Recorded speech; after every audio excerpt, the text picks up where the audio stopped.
Praise God. Praise God.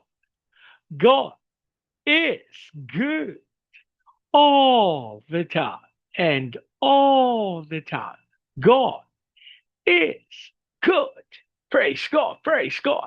Isang mapagpalang araw po sa bawat isa. Sa pagkakataong ito, tayo po idudulog, lalapit sa ating Diyos na buhay ng may pananampalataya na kung saan may dalawa o tatlo na nagkatipon sa kanyang ngalan. Naroon siya sa kanilang kalagitnaan. Sa araw na ito, tayo po ay dudulog sa Panginoon sa ngalan ng bayan ng Dinagat sa probinsya ng Dinagat Islands. Ating hihilingin na maitatag ang altar ng ating malulubos sa bayan ng Dinagat. Maimutag sa itong mga kaigsuunan diya sa Visayas ug sa Mindanao. Bisan pa katong atong mga kaigsuunan nga anaa sa Luzon ug sa laing nasod. Dalaygon ang Ginoo sa walay katapusan. Ang atin pong pagsambay mula sa aklat ng mga awit ikasyam na pung kabanata, ang talata po ay 8. Aming mga kasalanan sa harap mo'y nahahayag, mga sala naming lihim ay kita mo sa liwanag. Aming mga kasalanan sa harap mo'y nahahayag. Aming mga kasalanan sa harap mo'y nahahayag. Mga sala naming lihim ay kita mo sa liwanag. Mga sala naming lihim ay kita mo sa liwanag.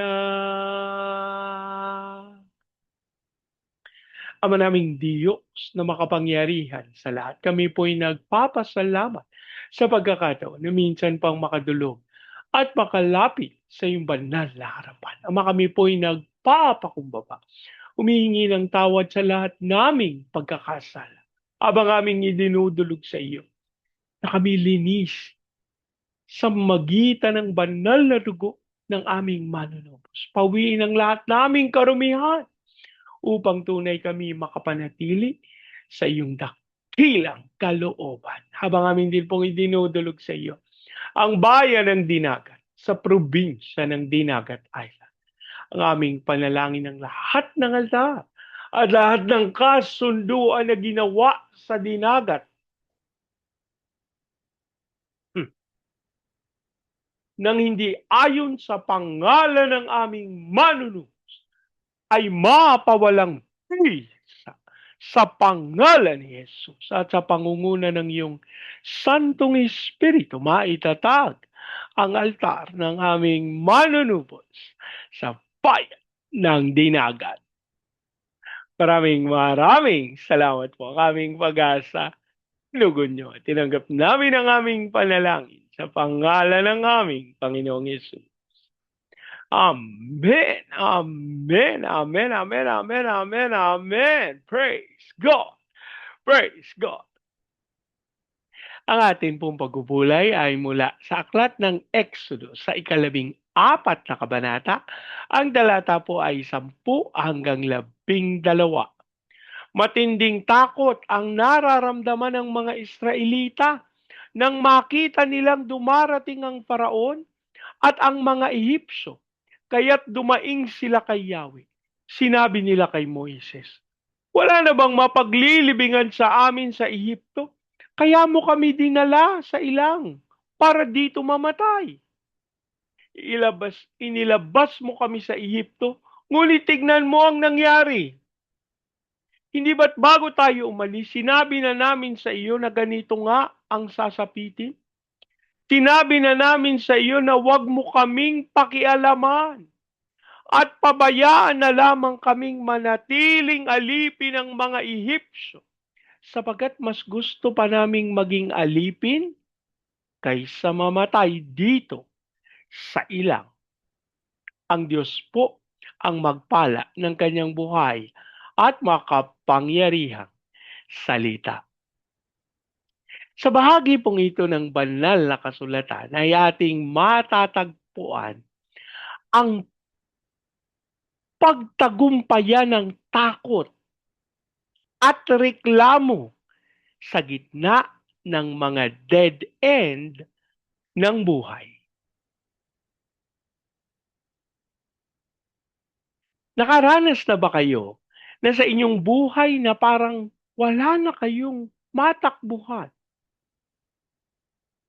Iyong tipong sa inyong harapan ay may malalim at malawak na dagat. At sa inyong likuran naman ay may humahabol na hukbo ng mga kaaway. Sa buhay pananampalataya, madalas tayong dumarating sa mga tinatawag na dead end. Mga sitwasyong tila walang lalabasan, walang solusyon, at tila selyado na ang ating kapahamakan. Ganito mismo ang naging kalagayan ng mga Israelita sa ating teksto. Matapos silang palayain ng Diyos mula sa daang-daang taong pagkaalipin sa Ehipto, sa pamamagitan ng mga dakilang himala, natagpuan nila ang kanilang sarili sa pangpang ng dagat na pula. Nang lumingon sila, nakita nilang dumarating ang Faraon at ang kanyang buong hukbo. Sa sandaling iyon, ang kanilang pananampalataya ay napalitan ng matinding takot at ang kanilang mga awit ng papuri ay naging mga salita ng reklamo. Sa pagkakataong ito, tignan natin ang tatlong mahalagang paalala kung paano tayo dapat kumilos kapag hinaharap natin ang takot sa ating buhay. Unang punto, ang takot ay nagbubulag sa ating alaala. Nang makita ng mga Israelita ang papalapit na hukbo, sinabi sa talata 10 na pinagharian sila ng matinding takot. Ang unang epekto ng takot sa tao ay ang amnesia o pagkalimot sa kabutihan ng Diyos. Nakakalimutan ng mga Israelita na kamakailan lamang ay nagpadala ang Diyos ng 10 salot upang lupigin ang Ehipto. Nakalimutan nila na ang Diyos na pumatay sa mga panganay ng Ehipto ay ang parehong Diyos na nangakong magdadala sa kanila sa lupang pangako. Kapag tayo ay dinaig ng takot dahil sa mga bayarin, sakit, o biglang krisis sa buhay, madalas nating nakakalimutan ang mga nakaraang pagkakataon kung kailan tayo sinagip at pinagpala ng Panginoon. Gaya ng nakasaad sa pagsusuri ng Way of Grace Gospel Church. Our dead ends are despair-inspiring when we forget God. Ang takot ay nagpapalaki sa ating mga problema at nagpapaliit sa ating paningin sa kapangyarihan ng Diyos. Upang mapagtagumpayan ang takot, kailangan nating sanayin ang ating sarili na laging alalahanin ang katapatan ng Diyos sa ating nakaraan. Ikalawang punto, ang panganib ng maling nostalgia at reklamo. Sa versikulo 11 at 12, hinarap ng mga Israelita si Moises ng may panunumbat. Wala na bang mapaglilibingan sa amin sa Ehipto? Kaya mo kami dinala sa ilang para dito mamatay? Mas gusto pa naming maging alipin kaysa mamatay dito sa ilang. Dito natin makikita ang isang mapanganib na ugali ng tao kapag naiipit sa krisis. ang pagnanais na bumalik sa lumang buhay, kahit na ang buhay na iyon ay puno ng pagdurusa. Binago ng takot ang kanilang alaala. Biglang nagmukhang mas mabuti ang pagkakaalipin sa Ehipto kaysa sa kalayaang ibinibigay ng Diyos. Ito ang bitag ng reklamo. Kapag ang landas ng pagsunod sa Diyos ay naging mahirap, natutokso tayong isipin na mas mabuti pa noong hindi pa tayo seryoso sa ating pananampalataya o noong namumuhay pa tayo sa ating mga lumang gawi. Ang pagrereklamo ay nagpapakita ng kawalan ng tiwala sa plano ng Diyos. Akala ng mga Israelita ay pinabayaan na sila ni Yahweh. Ngunit ang totoo, inihahanda lang ng Diyos ang isang mas dakilang himala na hindi pa nila kailanman nakikita. Ikatlo, ang tugon ng Diyos, tumahimik at magtiwala. Bagamat ang ating teksto ay nagtatapos sa reklamo ng mga Israelita, alam nating ang kasunod na kwento. Sinabi ni Moises sa bayan na huwag matakot, manatiling kalmado, at makikita nilang pagliligtas ng Panginoon ayon sa pagbubulay ng working preacher.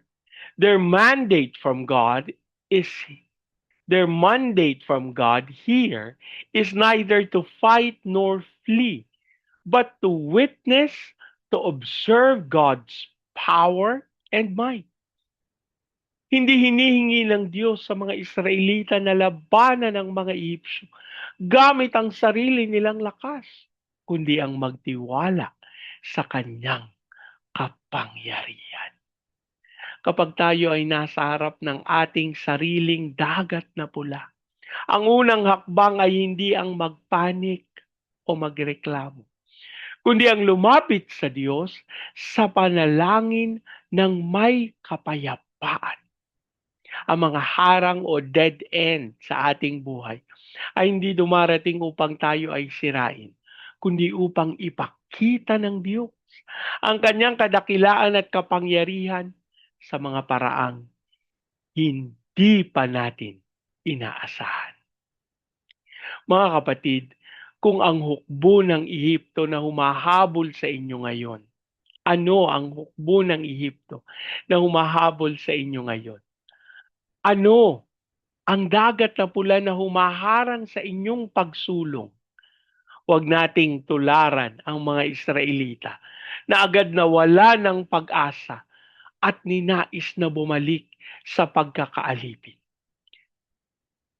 Kapag naramdaman natin ang bigat ng takot, gawin natin ang paalala ng Diyos na nagpalaya sa atin. Siya rin ang Diyos na gagawa ng daan kung saan tila dead end na. Huwag magreklamo, kundi magpuri. Huwag lumingon sa nakaraang buhay ng kasalanan, kundi tumingin sa unahan kung saan tapat na gumagabay ang Panginoon. Naway ang ating mga puso ay mapuno ng kapanatagan sa pagkaalam na ang Diyos ang nakikipaglaban para sa atin. Manalangin tayo. Ama naming Diyos na makapangyarihan sa lahat, kami po ay nagpapasalamat sa liwanag ng iyong salita na aming nabatid, na unawa ang inyong kadakilaan, ang inyong katotohanan. Kami po ay nagpapasalamat kahit sa gitna ng mga pangyayari na tila kami ay nagmumukhang wala nang magagawa. Ngunit batid namin ang inyong kapangyarihan, ang inyong kakayahan at ang inyong pagkilos ay tunay na magdudulot ng himala para sa aming mga buhay. Kami po ay nagpapakumbaba at lumadalangin sa iyo Kami po ay patuloy na pangunahan at samahan mo. Hayaan mo ang aming pananampalataya ay patuloy na mag-ugat sa katotohanan ng inyong salita. Arayaan yung lakaran namin ng inyong katwiran sa pamamagitan ng pagtitiwala at pananampalataya sa inyong kapangyarihan.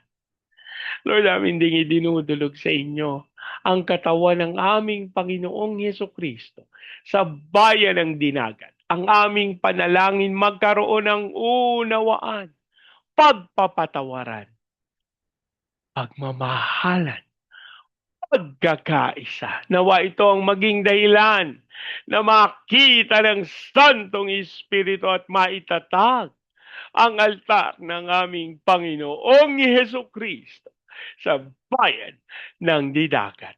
We declare the fire of revival na dumaloy sa bayan ng Didagat. Hayaan mong ito maranasan din ng Baguio City, Cagayan de Oro, Legazpi, Lipa, Manila, Pampanga, Pateros. Kilusan mo ng may kapangyarihan ang mga bayang ito, tayaan mong dumaloy ang iyong kapangyarihan ng iyong kaluwalhatian upang tunay na maideklara ang pangalan ng aming manunubos na siyang dakila sa lahat. Lord, amin ding idinudulog sa iyo ang iyong pagkilos sa aming mga tagapanguna, sa aming President Marcos, Vice President Duterte, sa Senado, Kongreso, Judiciary, Military, Police, Local Government. We declare the fear of the Lord ang siyang tunay na naghahari sa kanilang mga puso at walang kasinungalingan ng kaaway ang magtatagumpay. Ikaw pong maglantad ng lahat ng gawa ng kaaway at ang maitatag ay ang pangalan ng aming Panginoong Yeso Kristo. Dasal din namin ang iyong pagpapala sa mga training agencies, katulad po ng May Lifeline, Asian Center for Missions, Elijah House Philippines, Church Renewal, Asia Pacific International Institute Studies.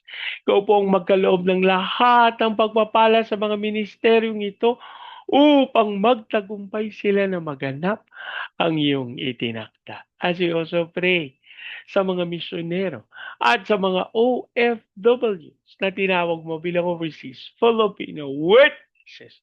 Ikaw po ang patuloy na magkaloob ng kakayahan at ng kapangyarihan na maipahayag ang iyong katotohanan sa mga itinakdang lugar. Habang amin din pong idinudulog sa iyo ang pagpapala sa bansa ng Vietnam, Cambodia, Myanmar, Laos, Thailand, Malaysia, Singapore, Indonesia. Ikaw po ang patuloy na magpala at magkaloob ng lahat nilang pangangailangan. Lord, ikaw po ang gumabay at magdala ng iyong katotohanan. And by faith, Father, we just believe that you will continue to prove your truth to be upon the land.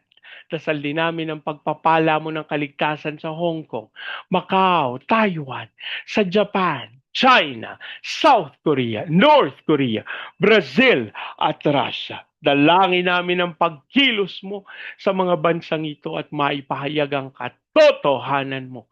And Lord, we declare the fire of revival as we declare peace over Israel. Maraming salamat po. Inangkin namin, tinugon nyo, tinanggap namin ang aming panalangin sa pangalan ng aming Panginoong Yesus. Amen. Amen. Amen. Amen. Amen. Amen. Amen. Praise God. Praise God. Sa pagkakataong ito, yan niyo pong salitain ko ang basbas ng Panginoon sa inyo at sa inyong sambahayan. I declare the everlasting love of the Father. I declare the unending blessings of the Son. I declare the sweet, sweet, sweet fellowship of the Holy Spirit now and forevermore. I declare this new house and lot with parking, with a new vehicle, and with a flourishing business. In Jesus' name. Amen. Amen. Amen. Amen. Amen. Amen. Amen. Amen. Amen. Praise God. Praise God. Hanggang sa susunod po. Sama-sama nating ideklara, Pilipinas, God bless you big time. And so we declare to God be all the glory in Jesus' name. Amen. Amen. Amen. Amen. Amen. Amen. Amen. Praise God. Praise God.